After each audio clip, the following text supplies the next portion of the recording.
Salam.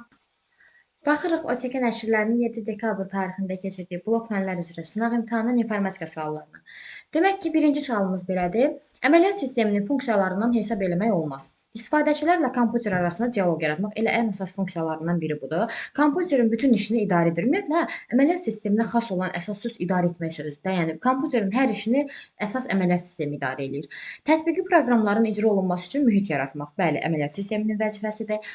İcra olunan bütün proqramları idarə etmək, bəli, idarə etmək əməliyyat sistemidir. İstifadəçilərin konkret məsələlərini həll etmək, bu əməliyyat sisteminin yox, tətbiqi proqramların vəzifəsidir. Niyə? Çünki əməliyyat sistemi axı istifadəçinin işini həll eləmir. Biz misal üçün əməliyyat sisteminin işləmidir ki, müəyyən proqramlarla işləyirik də. Bunlar da tətbiqi proqramlar götürülür. Onun üçün cavabımız olacaq Y variantı, yanlış mülahizə.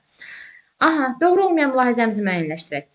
Monitorun ekranının ölçüsü dedikdə onun eni və hündürlüyünün ölçüsü əsas götürülür. Yanlışdır. Eni və hündürlüyü yox, diaqonal üzrə ölçüsü əsas götürülür. Skaner giriş qurğusudur. Doğrudur. Skanerin başlıca göstəricisi bir düyümdəki nöqtə sayı ilə ölçülən çözümlülükdür. Tamamilə doğrudur. Hətta burada nöqtə sayından söhbət gedir. Yer gəlmişkən deyim, nöqtə sayı bizdə hansı qrafikadaydı? Raster qrafikasında. Raster qrafikasında skaner məlumatları qəbul edir və raster qrafikasının TIFF formatında. Bunu da yadda saxlamış olaq. Skaner işinin nəticəsində vektor qrafik təsvir alınır. Xeyr, raster bayaq dedim. Skanerlərin matrisli, şırnaqlı adlanan növləri mövcuddur. Skanerin yox, printerin matrisli, şırnaqlı, bir də lazerli növləri var. Printerin, skanerin növləri isə görüntü skanerləridir, ştrik kodlu, bir də maqnetiki skanerlərdir. Onun üçün bu variant da səhvdir. İlk monitorlar elektron uşağı borulu idi. Bəli, bu doğrudur. Cavabımız olacaq səhv variantlar. 1, 4 və 5, yəni A variantı. Keçirəm növbəti suala. Aşağıdakılardan hansı informasiya daşıyıcısı deyil? Prosesorumuz əlbəttə ki. Prosesor bizim kompüterimizin beynidir, emal qurulsun, daşıyıcı deyil. DVD, sərt disklər, xarici yaddaşlar bəli daşıyıcıdır. Maqnit lent kitab da özündə informasiya daşıyan alətlərdir. Deməli, aşağıdakı tətbiqi proqramları neçə müxtəlif qrupa ayırmaq olar? Oracle bizdə VBIS proqramı olacaq. Yəni verilənlər bazasını idarə etmə sistemlərinə aid olan proqramdır.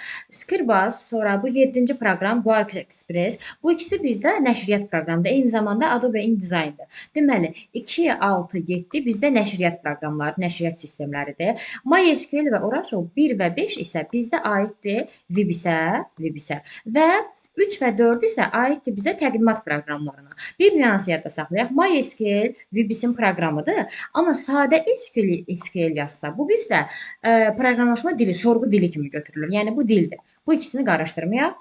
Deməli, burada neçə müxtəlif təsnifat oldu? Nəşriyyat, VBIS, təqdimat 3 dənə. Cavab olacaq D variantı. Onluq say sistemində verilmiş bu ədədi 16-lıq say sistemində təsvir etsək, hansı rəqəm ilə başlayır? Yadda nəyə saxlayaq bu məsələ ilə bağlı? Misal üçün, 2 üstü n ədədi verilib, düzdür, onluq say sistemində. Bunu mən 16-lığa gətirsəm, bu ədəd ya 1 ilə başlayacaq, ya 2 ilə, ya 4 ilə, ya da 8 ilə. Başqa ədədlə başlaya bilməz. Və əgər mən 2 üstü n ədədini onluq say sistemində 8-liyə gətirirəmsə, bu zaman 1, 2 və 4 ilə başlayacaq. Başqa heç bir ədədlə başlaya bilməz. Buna əsasən 3 avtomatik getdi. İndi baxaq, 2 üstü 223 ədədini mən 2 üstü 4 kimi necə yaza bilərəm? Yəni, bunun üzəri 55 kimi yaza bilərəm. 4 dəfə 55 bizə 2 üstü 220-ni verəcək. Burada 2 üstü 3 yazsam, bütövlükdə 2 üstü 222 vermiş olacaq. Deməli, söz gedən ədədin əmsalı, yəni ön rəqəmi 8-dir, yanında da 55 dənə qüvvətinə sayı qədər sıfırlar olacaq. Yəni 8 ilə başlayacaq, olacaq cavabım Y variantı. 17 səhifədən ibarət sənədin cüt səhifələri 64 simvollu əlifba ilə yazılmış, 64 sətr 16 simvoldan ibarətdir. Tək səhifələrində isə bu qədər pikseldən ibarət monoxrom rejimdə olan qrafiki təsvir var və ümumi həcm müəyyənləşdirməli. Gəlin keçirək digər səhifəyə, daha rahat şəkildə bu məsələni müzakirə edək. Deməli, bir dəqiqə. Burada bizə hansı məlumatlar verilir? Birincisi deyir ki, ümumi səhifə sayımız bizdə 17-dir. Ümumi səhifə sayımız 17-dirsə, bizdə nə qədər burada tək səhifələr olacaq? Əgər verilmiş ümumi səhifə sayı təkdirsə, demək ki, tək səhifələrin sayı cütdən bir vahid artıq olacaq. 17-dən bir vahid aşağı cüt rəqəm 16-dır. 2-yə bölünəndə 8 düşür. 8 dənə bizdə cüt səhifə olacaq. 8-dən bir vahid artıq 9 dənə bizdə tək səhifələr olacaq. İndi bizə deyir ki, cüt səhifələrində bu qədər məlumatlara sahib mətn informasyası var. Gəlin buna əsasən mətnin həcmini tapaq. Deməli, səhifə sayı bizə verildi 8. Simvollu əlifba bizdə nə idi? Əlifbanın gücü, əlifbanın qüvvəti, maksimum simvollarının sayı, simvollu əlifba bizdə n idi. N bərabər 64-dür. Sətir sayımız bizdə nə qədər idi? Bu da 64-dür. Simvol sayımız isə 16-dır. Bu məlumatlara əsasən həcmimizi tapaq. Necə tapacağıq? Bax, səhifə sayı verilib 8, yəni 2 üstü 3. Sətr sayı 64, yəni 2 üstü 6. Simvol sayı 16, yəni 2 üstü 4. Vurulmuş. Bir də i bitimiz var da, bir simvolun həcmi. Onu necə tapırıq? Əlifbanın gücündən. N bərabər 2 üstü i düsturuna əsasən. Əgər əlifbanın gücü 64-dürsə, burada bir simvolun həcmi 6 bit eləmiş olacaq. Vurulmuş 6 bit. Bunu da mən cavablarda hamısı kilobayt olduğuna görə kilobayta çevirirəm. 6, 4, 10, 13. 2 üstü 13 vurulmuş 6 bit alıram. Bunu da kilobayta çevirəndə 2 üstü 13-ə bölməliyim. Bunlar gedəcək, qalacaq bizdə 6 kilobayt. Bu nə oldu bizdə? Mətn informasiyamızın ümumi həcmi. İndi qrafikaya keçid edirik. Qrafika üçün bizdə hansı məlumatlar var? A vurulmuş B bərabər 128 vurulmuş 64. Bir də monoxrom rejim var. Monoxrom rejimdə bir pikselin həcmi 1 bit yaddaşda yer tutur. Bu məlumatlara əsasən həcmi tapmaq üçün 128 2 üstü 7 kimi, 64 2 üstü 6 kimi yazacağam. Vuracam i bitə, yəni 1 bitə. Bunu da vurmalıyam 9 dənə tək səhifəyə. Çünki bax, mən əgər buradan hesablamanın nəticəsini əldə eləsəm, bu bir səhifədəki qrafiki təsvir olacaq. Mən bunu indi bəri başdan 9-a vurum ki, 9 səhifədə olan qrafiki təsvirin həcmini ümumi şəkildə hesablamış olum. Burada bizdə necə bir nəticə alınacaq? Yenə 7 6 bizə verəcək 2 üstü 13, vurulmuş 9 biti, kilobayta çevirəcəm, böləcəm 2 üstü 13-ə. Nəticə bizdə 9 kilobaytda qrafiki təsvir alınmış olacaq. Və yekunda 6 kilobayt, mətn 9 kilobayt qrafika. Ümumi həcm bizdə nə qədər eləyəcək? Eləyəcək 15 kilobayt. Bu qədər. Cavabımız olacaq buna əsasən A variantı. Keçirəm növbəti sual nömrəmizə. Öz həcmi 15 kilobayt olan fayl kompüterin yaddaşında 20 kilobayt yer tutur. Aha, deməli faylın öz sayı, fayl sayı bizdə 15 kilobaytdır. Və bu diskdə, yəni disk sayı 20 kilobayt olur. Aha, klasterin həcmi minimum neçə kilobayt olar? Baxın, bunu hesablamaq üçün nə edərik? Biz bilirdik ki, faylın ölçüsü klasterin ölçüsünə tam şəkildə bölünəndə, onda faylın ölçüsü ilə faylın diskdəki tutduğu yer eyni olurdu. Yəni, misal üçün, bax, əgər 15 kilobaytı mən faylın ölçüsü götürsəm və 5 kilobayt klasterin ölçüsünü götürsəm, 15-i 5-ə böləndə nə düşəcək? 3 düşəcək. Bir klasterin ölçüsü 5 kilobaytsa, 3-ün ölçüsü nə qədər eləyəcək? 15 kilobayt. Görürsünüz, yenə eyni şey olur. Amma mənə lazımdır 20 kilobayt olsun. Onun üçün C variantını cavabdan çıxırım. Yəni, 2 ədədin hasilindən biz disk sayı alırıq. Ona görə də, misal üçün, 9 bölünməyəcək 29-a, 8-ə də bölünməyəcək. Onun üçün bunlar da getdi. Qaldı B və Y. Klasterin ölçüsünü, misal üçün deyirəm, 4 kilobayt götürsək, bizə neçə dənə klaster lazım olacaq? 15-i böləcəyik 4-ə, 3 tam nə qədərsə 4 dənə klaster lazım olacaq. Bir klasterin tutumu 4 kilobaytsa, 4-ünün tutumu 16 kilobayt eləyəcək, 20 eləməyəcək. Y getdi. Onda olacaq cavabımız B variantı. Həqiqətən yoxlasaq, bax 15-i biz 10 kilobaytlıq klasterlərə neçə dəfə yaza bilərik? 1 tam nə qədərsə, yəni 2 dəfə yaza bilərik. Bir klasterin tutumu 10 kilobaytsa, ikisinin tutumu 20 kilobayt eləyəcək. Cavab buna əsasən B variantı olacaq. Daha sonra ən kiçik ədədi müəyyənləşdirməyimiz üçün bütün ədədləri onluq say sisteminə gətirərik. Deməli, bu bizdən alınacaq. 1 vurulmuş, gəlin lap digər səhifədə daha aydın şəkildə bunu yazaq. Deməli, 104 ədədidir 8-likdə 0, 1, 2. Bu bizə verəcək 1 vurulmuş 8 kvadratı, 0 vurulmuş 8 üstü 1 və 4 vurulmuş 8 üstü 0. Kvadrat bizə verəcək 64-dür. Bu bizə 0 verəcək. Buradan da 4 alacaq. Nəticə 68 alınmış olacaq. B 2 ədədi 16-lıqdadır. 0, 1 ilə. B bizdə deməli 11-i verir. Vurulmuş 16 üstü 1. Üzərinə gəlinmiş 2 vurulmuş 16 üstü 0. Bu bizə verəcək 176-nı. Üzərinə gəlinmiş 2. Bu da bizdə 178 alınmış olacaq onluq say sistemində. Deməli 1. Elə gəlin bunu bunun qarşısından yazaq. Bu bərabərdir. 0, 1, 2, 3, 4, 5. Buradan alıram. 1 vurulmuş 2 üstü 5, üzərinə gəlmiş, bu ikisi zaten 0-a gedəcək. 1 vurulmuş 2-nin kvadratı və 1 vurulmuş 2 üstü 1. Nəticədə 2 üstü 5-i 32, 2 üstü 2-ni 4, 2 üstü 1-i isə 2 almış oluram. 6 eləyəcək 38 onluq say sistemində və daha sonra bu zaten onluqda da tərk etmirəm və 2A ədədini çevirək. 0, 1 ilə bu bizə verəcək 2 vurulmuş 16 üstü 1 və A, yəni 10 vurulmuş 16 üstü 0. 2 dəfə 16, 32-ni verəcək. Bu bizdə 1 alınacağına görə, bu da üzərinə gəlmiş 10 eləyəcək 42 ədədi onluq say sistemində. Bizdən ən kiçik ədəd istənilir. 42, 68, 38, 178. Elə ən kiçiyi buradakı hazır onluq ədəd olmuş olacaq. Yəni B variantı. Davam edən növbəti sual nümunəsində. Aha, gəlin bu məntiqi sual nümunəsində cədvəl çəkmək vasitəsilə həll edək. İndi mülahizələrimizi oxuyaq. Deməli, hərəsi fərqli fənlərdən imtahan veriblər və hər bir imtahanda bu qədər sualı düzgün cavablandırıblar. Müxtəlif nəticələr əldə ediblər. Tamam. Məlumdur ki, ən yüksək nəticə kimya fənnindən Fidan tərəfindən göstərilmişdir. Tam aydın şəkildə verilir. Fidan tərəfindən kimya fənni, Fidan üçün kimya fənni, digərlərinə minus qoyuram. Eyni zamanda digər fənlərdən də imtahan verməyib, ancaq kimyadandır. Və ən yüksək nəticəsi demək ki, 25 düzdür. Digərlərinə buradan minusumuzu qoyuruq. Daha sonra coğrafiya fənnindən imtahan verən qızlar deyil. Onda Aydan deyil, Fidan zaten deyildi, bir də Əminə deyil. Aha, kim qaldı coğrafiyaya? Yusif və Həmid qaldı. Ən aşağı nəticə göstərən Yusif tarix fənnindən imtahan vermişdi. Aydın məsələdir. Ən aşağı nəticə bizdə 15 düzdür. Yusif tarix fənnindən imtahan verib. Deməli, bircə dəqiqə bunlara əvvəl minusumuzu qoyaq. Yusif tarix fənni hanı bizdə? Aha, tarix fənnindən imtahan vermişdi. Burada minusumuzu qoyanda bizdə coğrafiya fənnində Həmid qalır. Daha sonra 20 sualı düzgün cavablandıran Aydan riyaziyyat fənnindən imtahan verməyib. Aha, Aydan riyaziyyat fənnindən imtahan verməyib. Riyaziyyatdan imtahan verməyib. Amma bu 20 sualı düzgün cavablandırıb. Demək ki, 20 digərlərinə aid olmayacaq. Tamam. Daha sonra coğrafiya fənnindən imtahan verən şagird yalnız Fidandan aşağı nəticə göstərib. Coğrafiya fənni bizdə kim oldu? Həmid oldu. Deyir, yalnız Fidandan aşağıdır. Fidan bizdə neçədir? 25. Öyle zaten yalnız Fidandan aşağı nəticə göstərib. Onda digərlərindən yüksəksə bu olacaq 22 də buna əsasən. Yalnız Fidandan aşağıdır. Bu oldu 22. Burada mən minusumu qoysam, buradan mən necə bir nəticə əldə edirəm? Onda bizdə deməli, baxın bu minuslara əsasən 15 yox, 18 düz Əminəyə qalacaq. Burada da minusumuzu qoyacağıq və daha sonra indi bizdən nə istənilir? Əminə hansı fənn üzrə imtahan vermişdi? Aha, əminəmizi tapaq. Deməli, buralara da tarix fənnini tapdıq. Axı, minus qoyuruq. Bu minuslara əsasən fizika Aydanda olur. Buralara da minus qoyanda onda Əminəyə riyaziyyat qalır. Əminə riyaziyyat fənnindən imtahan vermişdi və 18 düzgün cavabı olmuşdur. Cavabımız olacaq buna əsasən C variantı. Bu qədər. Keçirəm növbəti sualın nəsinə?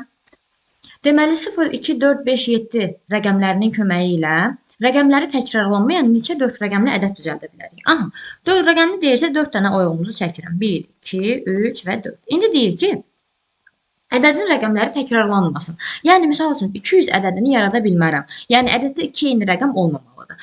Nə edəcəm? Birinci oyğu üçün mən 0 yaza bilmərəm. Çünki ədədimiz 0 ilə başlaya bilməz. Onun üçün birinci oyğum üçün əlimdə 2, 4, 5, 7, 4 dənə variantım var. Deyək ki, buradan 2-ni götürdüm. Onda bura üçün hansı variantlar qalacaq? 0, 4, 5 və 7 qalacaq. Əlimdə 4 dənə də variant burada olacaq. Və buradan da 7-ni götürsəm, misal üçün, bunlar da gedəcək, qalacaq 0, 4 və 5. 0, 4, 5, əlimdə 3 dənə variant qalacaq. Və buradan da 5-i götürsəm, misal üçün, əlimdə burada neçə variant qalır? 0 və 4. 2 dənə variant qalmış olur. 4 dəfə 4, 16, 3, 16 bizə verəcək 48-i. 48 dəfə 2 də bizə 96 variantı vermiş olacaq. Misal üçün, sonuncu variantdan da 0-ı götürsəm, 2750 ədədini yaradıram. Görürsünüz, ədədin rəqəmləri təkrarlanmır, 4 rəqəmli də bütün şərtləri ödəyir. Cavabımız olacaq ümumi variant sayımız 96. Keçirəm növbəti suala. Deməli, kontrol paneli, idarəetmə paneli qovluğunda yerləşən utilitlərin simgələrini hansı rejimlərdə görmək mümkündür? Large ikonda və small ikonda. 1 və 4 cavab olacaq A variantı. Gəlin bunun tətbiqini göstərim. Deməli, kontrol panelimiz belə bir görünüşə malikdir. İlkin proqramı açanda belə bir görünüş yaranır. Burada view, yəni görünüş rejimini dəyişəndə large ikona toxunanda görürsünüz, əlavə bizdə utilitlər görünmüş olur və eyni zamanda small ikona da toxunanda bu utilitləri görə bilirik. Lakin ilkin rejimdə elə bir utilitlər görsənmir. Daha sonra keçirəm növbəti sualın nümunəmizə. Aşağıdakı mülahizələrdən yanlış olanı müəyyənləşdirək. Diskin üst və alt üzvlərində dairəvi cığırlar var, doğrudur. Sektorlar qrupu klaster adlanır. Bəli, sektor diskdə müəyyən həcmi olan ən kiçik yaddaş blokudur. Tamamilə doğrudur və sözgedən həcm 512 baytdır. Klasterin ölçüsü sərt diskin ölçüsünə görə müəyyən olunur. Aha, hər bir cığır formatlama zamanı 4 kilobaytlıq yox, 512 kilobayt, 512 baytlıq sektorlara bölünür. Cavab olacaq səhv mülahizə Y variantı. Daha sonra Windows əməliyyat sistemində fail və qovluq adında aşağıdakı simvolların hansından istifadə etmək olar? Ət işarəsindən. Gəlin tətbiqinə baxaq. Deməli, misal üçün burada bir fail adını dəyişdirmək istəyirəm. Baxın, burada mən deməli sual işarəsi yazmaq istəsəm, bizə belə bir xəta siqnalı çıxır ekrana. Baxın, bu işarələrin heç birinə, eləcə də bəzi sözlər var ki, o sözlərə failin adında qətiyyən yer yoxdur. Söhbət hansı işarələrdən gedir? Baxın, burada drop işarələri, qoşa nöqtə, ulduz, sual, dırnaqlar böyüdür, kiçikdir və belə düz xətt işarəsinə failin adında yer yoxdur. Windows'un ayarlarını dəyişərək buna icazə vermək olar, amma o qeyri-qanuni sayılır deyə bunu eləməyə ehtiyac yoxdur. Daha sonra keçirəm növbəti sual nümunəmizə. Cavabımız oldu burada B variantı. Aha, A təpəsindən P təpəsinə neçə müxtəlif yolla getmək olar? Yazaq. Deməli, bir təpə, bir, buradan da bir, buradan da bir. çıxır. B təpəsinə bir yol gəlirsə, bir yol buradan çıxacaq. D təpəsinə bir yol buradan gəlirsə, bir yol çıxacaq. Deməli, Y təpəsinə bir yol buradan gəlirsə, bir yol buradan çıxacaq. H təpəsinə 2 yol gəlirsə, 2 yol buradan çıxacaq, 2 yol da buradan çıxacaq. Deməli, G təpəsinə bir yol buradan gəlirsə, biri buradan çıxacaq, biri də buradan çıxacaq. C təpəsinə 3-ü gəlirsə, 3-ü də çıxacaq. Daha sonra F təpəsinə biri gəlirsə, biri də çıxacaq. L təpəsinə biri gəlirsə, biri də çıxacaq. M təpəsinə 2, 3, 4 gəlirsə, 4 buradan çıxacaq, 4 də buradan. N təpəsinə 4, 2, 6 gəlirsə, 6 da buradan çıxacaq. O təpəsinə 3, 1, 4 gəlirsə, 4 də buradan çıxacaq. Yekunda P təpəsinə neçə dənə yol gəldi? 4 buradan 6, buradan 10, 14, 15 dənə yol gəlmiş oldu. Buna əsasən cavabım olacaq D variantı. Daha sonra bu cəm ikili say sistemində ifadə edilərsə, alınan ədəddə bir rəqəminin sayı 0 rəqəminin sayından neçə vahid çox olar? Aha, say sistemlərinə aid bir sualın nəsli gəlin baxaq.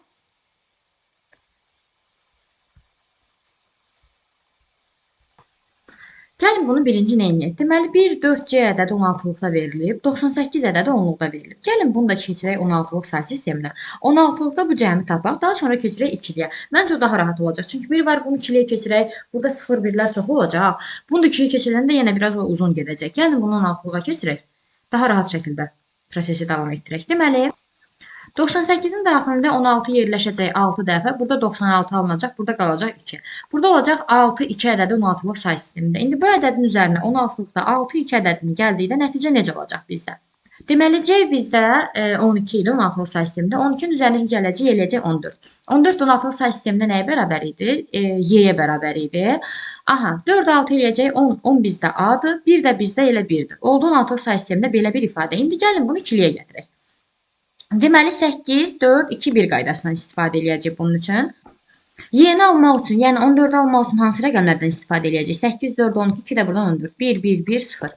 Yazırıq 1, 1, 1, 0. A-nı almaq üçün 8 və 2-dən 1, 0, 1, 0, 1, 0, 1, 0 və 1 də almaq üçün sadəcə 1-dən istifadə edəcək. Belə bir rəqəm alınacaq. 1, 1, 0, deməli 1, 0, 1, 1, 1, 0. Belə yazsaq əgər burada 2, 3, 4, 5, 6 dənə birlər əldə edərik, 3 dənə də sıfırlar əldə edərik. Bəli, bu halda 3 vahid çox olmuş olacaq, yəni B variantı. Öndəki sıfırlar ədədin, belə deyək də, rəqəmdə təsir etmədiyinə görə o hesaba qatılmayıb. Onun üçün də cavab olacaq bu variantda. Yəni B variantı. İndi baxırıq belə bir faylın nəsə. Deməli, 75 kilobayt həcmə malik olan fayl şəbəkədə bu qədər sürətlə ötürülür. Aha, deməli, həcm bizə verilib 75 kilobayt və bizə verilib 7680 bit bölünmüş saniyə. Biz bu məlumatlara əsasən gəlin birinci T-ni tapaq. T bizə nəyi verəcək? Deməli, H bərabərdir. V vurulmuş T düsturuna əsasən T bərabər H vurulmuş V-ni yazacaq.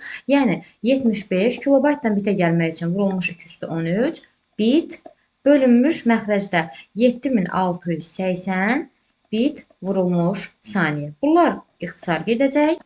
Nəticədə bizdə 80 saniyə alınmış olacaq. İndi bizə nə deyir? Deməli, həmin müddət ərzində, yəni bu 80 saniyə ərzində bu qədər sürətlə bu faylın həcmindən neçə kilobayt az fayl ötürmək olar? Aha, indi T-ni aldı ikinci V ilə, yəni 5120 bit bölünmüş saniyə ilə görəsən nə qədər biz məlumat ötürə bilərik. Yəni 80 saniyəni vuracam bunun üçün 5120 bit bölünmüş saniyəyə. Buradan da bitdən kilobayta keçid eləyək, 213-ə bölək. Nəticəni necə əldə eləyək? Buradan alınacaq bizdə deməli 50 kilobayt həcm. İlkin həcmimiz 75 kilobayt idi və ikinci oldu 50 kilobayt. Nə qədər az oldu? 25 kilobayt az oldu. Cavabımız olacaq buna əsasən C variantı. Keçirəm növbəti sualın nümunəsinə. Daha sonra Windows əməliyyat sistemində iş masasındakı simgələri çeşidləmək olmaz. Deməli, adına görə çeşidləmək olar. Son dəyişmə tarixinə görə çeşidləmək olar. Adına görə, son dəyişmə tarixinə görə tip, ölçü, amma adındakı simvollara görə çeşidləmə mümkün deyil. Cavab olacaq Y variantı. Davam edirəm növbəti sual nümunəsi ilə. Raster qrafik təsvirin çevrilməsi zamanı yalnız rəng palitrası dəyişdirilib. Aha, təsvirin həcmi 1,5 dəfə azalmışdı. Əgər çevirmədən sonra 64 rəng çalarlı təsvir alınıbsa, çevirməyə qədər neçə rəng çalarından istifadə edilmişdi? Deməli, H bizdə 1,5 dəfə azalıb, yəni 1,5-ə bölünüb. Bu nə zaman olub? İkinci rəng çalarında, yəni 64 N64 olanda da belə deyək. N64 olanda rəngin dərinliyi nə qədər eləyir? Eləyir 6 bit. Buradan H tapmaq üçün nə edərik? 1,5-ə 6-ya vurarıq. Bu bizdə alınacaq 9 9 bit. Aha, deməli ilkin rəng dərinliyi 9 bit olub. Bu durumda rəng çaları nə qədər eləyəcək? 209, yəni 512. Baxırıq növbəti sualın nəsinə. Dostu Samirə həkimin qəbul günlərinin həftənin cüt günlərində olduğunu dedi. Samir ikinci gün həkimin qəbuluna getmək istəsə də, saat neçədə gedəcəyinə qərar verə bilmədi. Dostunun verdiyi informasiyada hansı xassəyə ödənilmir? Baxırıq ki, informasiyanı tam əhatəli şəkildə deməyib. Yəni, ikinci həftənin cüt günləri deyib. Hansı gündən söhbət getdiyini bilmirik, saat neçədən söhbət getdiyini bilmirik. Ona görə də tamlıq xassəsi burada pozulmuş olur. Anlaşılıq deyil, tam olaraq aydın bir informasiyadır, aktual informasiyadır, obyektivdir, etibarlı amma tam deyil. Daha sonra deməli kitab Dojix faylının tam adı bu şəkildədir. Fayl iş masasında olan materiallar qovluğundakı mövzular alt qovluğuna daşınandan sonra faylın tam adı necə olar? Deməli iş masasında materiallar qovluğu açılıb, yəni desktopda bir dənə materiallar qovluğu açılıb, onun daxilində də bir dənə mövzular qovluğu yaradılıb və fayl ora daşınır. Artıq sözgedən fayl sənədlər qovluğundan çıxıb. Desktop, sonra materiallar, sonra da mövzular, sonra da sənədin adı olmalıdır. Cavab buna əsasən Y variantıdır. Baxın, yəni sənədlər qovluğunda deyil, artıq sözgedən fayl mövzular qovluğundadır. Mövzular özü isə materiallar qovluğundadır. O da desktop qovluğundadır. Görürsünüz, bu formada ardıcıl gedir. Diskdə faylların səpələnmiş hissələrini müəyyən etmək, onları optimal şəkildə diskin yerinə yerləşdirən proqram hansıdır? Bəli, söhbət burada hansı utilitdən gedəcək? Diski optimallaşdırmaq, diski defragmentasiya eləmək olacaq disk defragmentor, yəni B variantı. Daha sonra vektor qrafiki redaktoruna aiddir. Foto və paint sözləri varsa, bunlar aiddir rastra. SketchUp 3D modelləşdirmədir, cavabımız olacaq CorelDRAW. Xidməti proqramlara daxildir. Aha. Deməli, MS-DOS və Linux bunlar olacaq əməliyyat sistemləri. Birinci SCSIS utilitdir, WinZip arxivdir, DoctorWeb antiviruslu cavab olacaq 1, 3, 6. Oracle isə bizdə VBIS proqramıdır. Yəni, verilənlər bazasının idarə etmə sistemlərinə aiddir. Tətbiqi proqramdır. Mağazada ilkin olaraq bu sayda məhsul var idi. Onlardan 40 ədədinin satıldığı məlumdur. Satılmamış məhsulların sayı onluq say sistemində neçədir? Gəlin, elə onda bu ədədi də biz onluq say sisteminə gətirək, sonra da oradan satılmamış məhsulların sayını tapaq. 1, 0, 1, 3 dənə 1, 0, 1, aha, 0, 1, 2, 3, 4, 5, 6, ikili say sistemində 1 vurulmuş 6-nın 2-nin kvadratı 2 üstü 6 üzr istəyirəm. 1 vurulmuş 2 üstü 5, 1 vurulmuş 2 üstü 4, 0 vurulmuş 2 üstü 3, daha sonra 1 vurulmuş 2 üstü 2, 0 vurulmuş 2 üstü 1, bir də 1 vurulmuş 2 üstü 0. Buradan nə alacaq nəticəni? 2 üstü 6, 64, 2 üstü 5, 32, 4, 2 eləyəcək 6, 6, 3, 96. Üzərinə gəlinmiş 2 üstü 4, 16, bu sıfıra gedəcək, 2 üstü 2, 4, daha sonra, yəni birbaşa buradan 20 yazaq elə, 4 də yazmadım. Buradan nə alacaq biz nəticəni? 6, 9, 2 eləyəcək 11 və bir də buradan eləyəcək 116, bir də oradan 117 əldə eləyəcək nəticəni onluq say sisteminə. Elə bil ümumi 117 sayda məhsul var idi və onlardan 40 ədədi satılıbsa, yerdə nə qədər qalır? 117-dən 40 çıxacaq, nəticə eləyəcək 77. Bu qədər. Daha sonra onluq say sistemində verilmiş bu ədədi 8-li say sisteminə çevirdikdə alınan ədəd neçə müxtəlif rəqəmdən ibarət olar? Baxaq. Deməli, 1028-in kvadratı ədədi verilib bizə. 1028-i biz necə yazarıq? 1024 üzərinə gəlinmiş 4 mötərizənin kvadratı kimi. İndi gəlin A plus B mötərizənin kvadratı müxtəsər vurma düsturunun açılışına əsasən bu mötərizəni açaq. Burada deməli necə açırdıq? A kvadrat üzərinə gəlinmiş 2AB üzərinə gəlinmiş B kvadratı. Buna əsasən 1024-ün kvadratı üzərinə gəlinmiş 2 vurulmuş 4 vurulmuş 1024 üzərinə gəlinmiş 4-ün kvadratı. 1024-ün kvadratını yazaram 2 üstü 10-un kvadratı kimi üzərinə gəlinmiş. Bu isə necə yazarıq? 2 üstü 1 vurulmuş 2 üstü 2 vurulmuş 2 üstü 10 kimi üzərinə gəlinmiş 4-ü 2 üstü 2 mötərizənin kvadratı kimi. Bu bizə verəcək 2 üstü 20-ni, bu bizə verəcək 10, 12, 2 üstü 13-ü, üzərinə gəlinmiş, bu da bizə verəcək 2 üstü 2, yəni 4-ü. İndi verilmiş ədədi 8-liyə gətirmək üçün hərəsinə ayrı-ayrı müraciət eləməliyik. 2 üstü 20-dən 2 üstü 3-ü necə ayıraq? Yəni 8-liyə necə gətirəcəyik? Deməli, 2 üstü 3-ün üzəri 5 dəfə 15, 3 dəfə 6, 18, vurulmuş 2 üstü 2 kimi. Yəni, burada 18, 2 də buradan 20-ni verəcək. Daha sonra burada əmsal olacaq 4, yanında 6 dənə 0. 1, 2, 3, 4, 5, 6, 0. 2 üstü 13-ü necə yazaram? 2 üstü 13 bərabər 2 üstü 3-ün üzəri, deməli 4 dəfə 3, 12 vurulmuş 2 üstü 1 kimi. Yazacağım 2 yanında 4 dənə 0 da buradan və daha sonra 2 üstü 4-ü yazmalıyam. 2 üstü 4 də necə yazaram? 2 üstü 4 bərabər 2 üstü 3-ün üzəri. 1 vurulmuş 2 üstü 1 kimi. Bu mənə 2 üstü 4 verəcək. Yəni burada olacaq 2 yanında bir dənə 0. 16-lıq say, 8-li say sistemində. Deməli, bu ədədləri də toplasam, bunun üzərinə gələcəm 4 dənə 0, 2-ni, bunun üzərinə gələcəm 2 0-ı. Nəticə bizdə 0, 2, 0, 0, 2, 0, 4 alınmış olacaq. İndi bizə deyir ki, neçə müxtəlif rəqəmdən ibarət? Verilmiş cəmdə, yəni də nəticədə neçə müxtəlif rəqəm var? Bir dənə 4 var, bir 0, bir dənə də 2. 3 müxtəlif rəqəm var. Cavabımız olacaq 3. Davam edirəm növbəti sual nümunəsi ilə. Verilmiş informasiya həcmlərini artan sırayla yazın. Gəlin hamısını eyni ölçü vahidində gətirək, daha sonra da artan sırayla düzək. Deməli, 5 vurulmuş 222 bayt verilib, 225 bit verilib, megabayt verilib. Nə edə bilərik? Hamısını gəlin bayta gətirək. Hamısını bayta gətirək. Bax, 8 megabaytı bayta gətirmək üçün 8 özü 2/3-dür. Bayta gətirmək üçün 220-yə vuracam. Buradan alacam 2/23 bayt. 64-də 1 gigabayt verilib, yəni 2/6-da 1 gigabaytı bayta gətirmək üçün 2/30-a vuracaq. Nəticə bizdə 30-dan 6 çıxacaq. Yəni 2/24 alınmış olacaq baytla. 224 bundan alınacaq. 223 bundan ayrılacaq. 225 baytı da, biti də biz bayta gətirsək, kiçikdən böyük keçiriksə bölürük. Bu zaman böləcəyik bunu bitdən bayta 2/3-ə bölməliyik. Buradan da biz 2/22 baytı əldə etmiş oluruq. Artan sıra deyirsə, bizdə ən kiçik hansı olacaq? Elə 222 bayt, yəni 3, 3, 2, daha sonra 224 bayt, 4 və 222-nin 5 misli, bu da olacaq 1.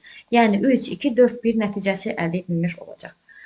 Bu qədər. Sonra baxaq növbəti sual nümunəmizə. Uyğunluğu müəyyən etməliyik. Giriş qurğuları, çıxış qurğuları və yaddaş qurğuları. Əla. Giriş qurğumuz hansıdır? Digitizerimiz, web kameramız. B olacaq bura. Çıxış qurğumuz hansıdır? Plotter, proyektor, elə bu. AC olacaq bura. Və yaddaş qurğumuz maqnit lenti. Cavab olacaq D variantı. B, Y, AC və D alınmış olacaq. Aha, gəlin bunu digər səhifədə işləyək. Deməli, aşağıdakı addımların icrasından sonra nəticəni müəyyənləşdirməliyik. Tamam. 128 ədədinin kubu onluq say sistemində yazırıq. Birinci addımdakı ədədin üzərinə 8 rəqəmli ən kiçik ikili ədəd əlavə edirik. 8 rəqəmli ikili ən kiçik ədəd neçə olar? Bir yanında 7 dənə 0 olan bir ədəd olar da. Düzdür? 1, 2, 3, 4, 5, 6, 7 dənə 0 olan bir ədəd olar bu. Aha, bunun üzərinə gəlməliyik biz bir yanında 1, 2, 3, 4, 5, 6, 7 dənə 0 olan bir ədəd ikili say sistemində. İkinci addımda alınan ədədin üzərinə də 8 üstü 6 ədədini gəlməliyik onluq say sistemində və üçüncü addımda alınan ədədin nəticəni 16-lıq say sisteminə çevirdikdən sonra alınan rəqəm sayını müəyyənləşdirməliyik. Bunu sonra gətirməliyik 16-lıq say sisteminə. İndi gəlin bunun üçün nə edək? Verilmiş ədədin hər birini elə buradan 16-lıq say sisteminə aparaq, sonra toplayaq. Bax, misal üçün 128-in kubundan başlayaq. 128-i necə yazaram? 2/7 kimi, kubun da olduğu kimi yazıram. Onluq say sistemində. Üzərinə gəlinmiş. Bu ədədi necə yazaram? 2/8 kimi. Yəni bir yanında 7 dənə, yox, 2 deməli. Bir yanında 7 dənə 0 verəcək də, bəli. Bu elə olacaq bizdə ikili say sistemində, qısa şəkildə. Yəni bu isə bizdə 8/6-nı necə yazaram? 2/3-ün üzəri 6 kimi onluq say sistemində. İndi gəlin bunun hamısını 2-nin qüvvətinə gətirək. Deməli, birinci ədəd bizə verəcək 2/3 dəfə 7, 21 ədədini onluqda. İkinci ədəd bizə verəcək 2/8-i. Artıq bunu da onluq kimi götürmək olar. Gətirə bilərik biz 16-lığa, yəni. Və bunu da 2/3 dəfə 6, 18 kimi. İndi gəlin hərəsini 16-lıq say sisteminə gətirək. 2/21-dən mən 2/4-ü necə ayıraram? 2/4/5 vurulmuş 2/1 kimi. Bu mənə verəcək 2 yanında 1, 2, 3, 4, 5 dənə 0. 2/8-i necə yazmaq olar? 2/4-ün üzəri 2 kimi. Əmsal bizdə burada 1-dir. Yanında qüvvət sayı qədər, yəni 2 dənə 0 olacaq. Və 218-i bəs necə yazaram? 218-i nə formada yazmaq olar? Biz bunu yazarıq belə. 218-i 2/4 kimi 4 dəfə 4, 16, 4 dəfə 5, 20. 4 dəfə 4 kimi yazaram, vurulmuş 2/2 yazaram. 4 yanında 4 dənə də 0 buradan alınacaq. Və daha sonra indi bizə nə deyirdi burada? 16 say sisteminə çevirdikdən sonra alınan ədəddə 0 rəqəminin sayını müəyyənləşdirək. Tamam. İndi bu ədədləri cəmləyək. 2 yanında 1, 2, 3, 4, 5 dənə 0-ın üzərinə gələcəm. 1, 2, 3, 4 dənə 0, 4-dür və bunun üzərinə gələcəm 100-ü.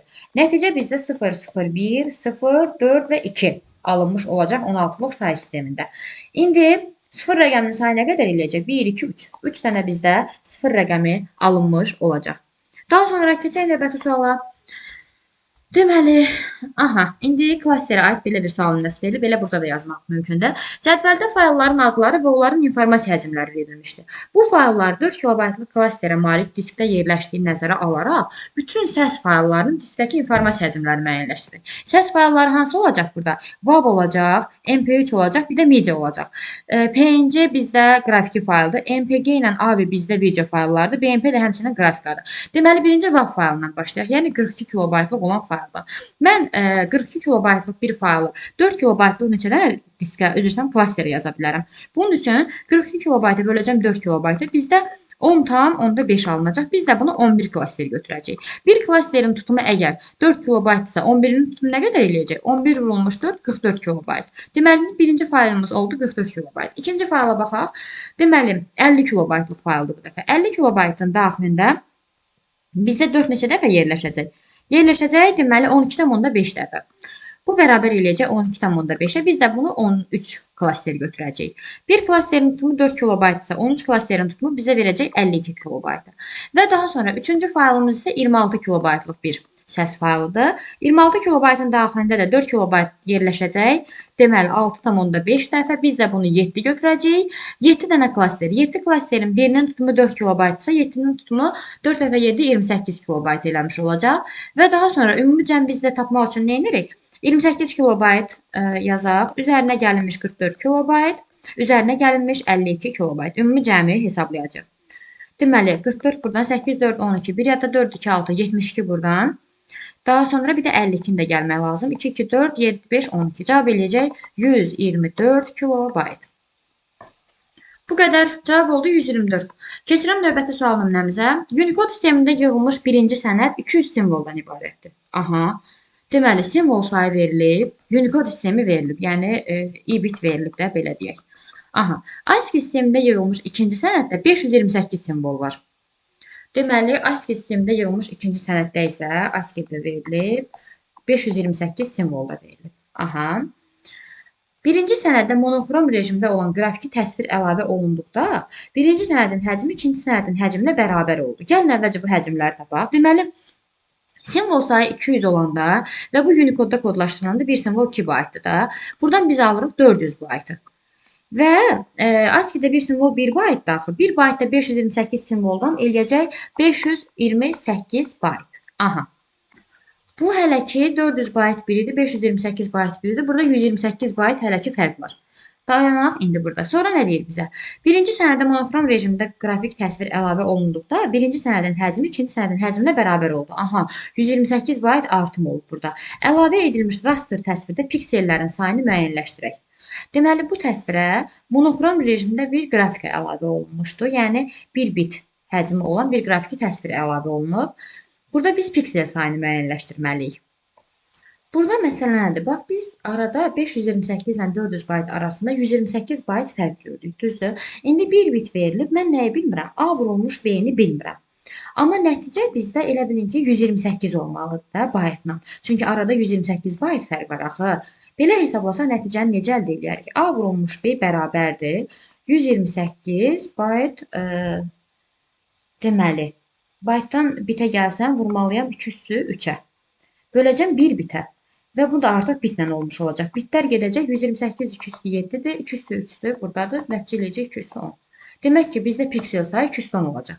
Baxın, gəlin yenidən üzərindən keçim. Deməli, nə edirik? Bax, birincinin həcmi 528 baytdır, o birisinin həcmi 400 baytdır. Arada nə qədər fərq var? 128 bayt fərq var. İndi deyir ki, A vur B-nə elə bir rəqəm yazın ki, bu gəlsin həmin 128 bayta bərabərləşsin də. Mən də 128 baytı 1 bitə böldüm, nəticəni 210 aldım. Ona əsasən deyirəm ki, yəni burada 210 sayda piksel sayı olmalıdır. Bu qədər. Və bununla da biz bu PDF-dəki sınaq suallarını da tam şəkildə yekunlaşdırmış olduq. Sağ olun, Allah amanında.